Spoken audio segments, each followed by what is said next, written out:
accidentally archive Instagram story before 24 hours, how to unarchive it back. So in this video, I'll show you how you can unarchive your Instagram story. So head over into your profile, and then on your profile, click on this hamburger icon at the top right of your screen.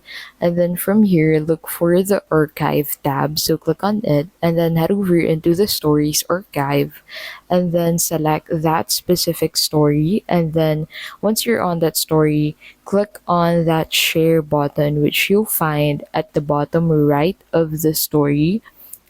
So click on these three dots and then click on the share to be able to unarchive this story and to be able to revive it as a story for today.